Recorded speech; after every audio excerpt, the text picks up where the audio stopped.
Hello' everyone, সকলোকে এটা নতুন ভিডিঅ'লৈ স্বাগতম জনাইছোঁ। আৰু আজিৰ ভিডিঅ'টোত মই লৈ আহিছোঁ যি আহিবলগীয়া ADRE ৰিজাল্ট আছে অহা কাইলৈ মানে 7 মাৰ্চত যি ADRE ৰিজাল্ট প্ৰকাশ পাব সেই ৰিজাল্টৰ এটা এক্সপেক্টেড কাট অফ।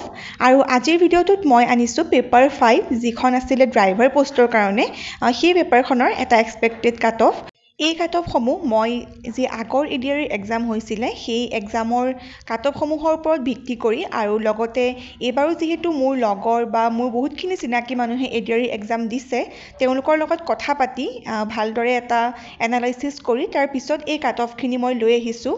গতিকে আপোনাৰো যদি মাৰ্কছটো এই কাট অফ ৰেঞ্জৰ ভিতৰতেই আছে নিশ্চয়কৈ আশা কৰিব পাৰে।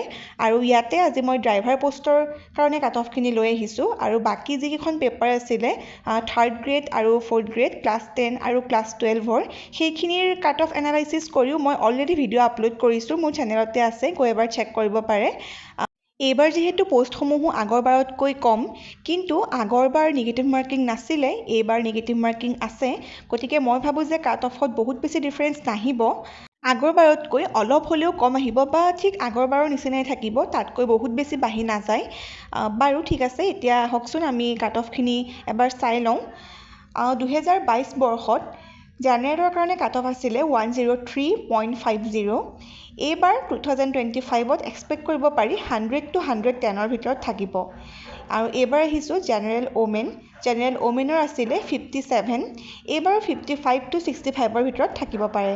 এইবাৰ আহিছোঁ SCৰ ইয়াৰ আগৰবাৰ আছিলে 93, এইবাৰ 95 to 105ৰ ভিতৰত থাকিব পাৰে। আৰু SC ওমেনৰ যোৱাবাৰ ৰিজাৰ্ভেশ্যন নাছিলে, গতিকে এইবাৰো মই সেইটোৰ ওপৰত একো নকওঁ। নেক্সট আহিলে ST প্লেইনৰ আছিলে 93, এইবাৰো 95 to 105ৰ ভিতৰত এক্সপেক্ট কৰিব পাৰে। এইবাৰ আহিছোঁ ST প্লেইন, তেওঁলোকৰ আছিলে 93, এইবাৰ 95 to 105ৰ ভিতৰত এক্সপেক্ট কৰিব পাৰে। এইবাৰ আহিছোঁ ST প্লেইন ওমেন, তেওঁলোকৰ আছিলে 55, এইবাৰ 60 to 70ৰ ভিতৰত এক্সপেক্ট কৰিব পাৰে। এইবাৰ আহিছোঁ ST হিল, তেওঁলোকৰ আছিলে 78, গতিকে এইবাৰ 80 to 90ৰ ভিতৰত হ'ব পাৰে। এতিয়া আহিছোঁ OBC MOBC, তেওঁলোকৰ আছিলে 96, এইবাৰ 95 to 105ৰ ভিতৰত এক্সপেক্ট কৰিব পাৰে। OBC MOBC ওমেন, তেওঁলোকৰ আছিলে 51, গতিকে এইবাৰো 55 to 65 তাৰ ভিতৰতে আশা কৰিব পাৰে, ইয়াতকৈ ওপৰত যাব নালাগে বাৰু। নেক্সট আহিছোঁ EWS, তেওঁলোকৰ আছিলে 97.50, এইবাৰ 100 to 110ৰ ভিতৰত আশা কৰিব পাৰে। নেক্সট আহিছোঁ EWS ওমেন, তেওঁলোকৰ আছিলে 52.50, গতিকে এইবাৰো 55 to 65ৰ ভিতৰত বা 50ৰ পৰা 65ৰ ভিতৰত আশা কৰিব পাৰে। আৰু লাষ্টত আহিছোঁ এক্স ছাৰ্ভিচমেন, তেওঁলোকৰ আছিলে 78, এইবাৰ 80 to 90ৰ ভিতৰত আশা কৰিব পাৰে। আপোনাৰো যদি এইটো ৰেঞ্জৰ ভিতৰতেই আছে মাৰ্কছটো, তেন্তে নিশ্চয়কৈ আশা কৰিব পাৰে। আৰু বেছি সময়টো নাই, যিহেতু কাইলৈ ৰিজাল্ট ওলাই যাব, গতিকে গম পাবই আৰু।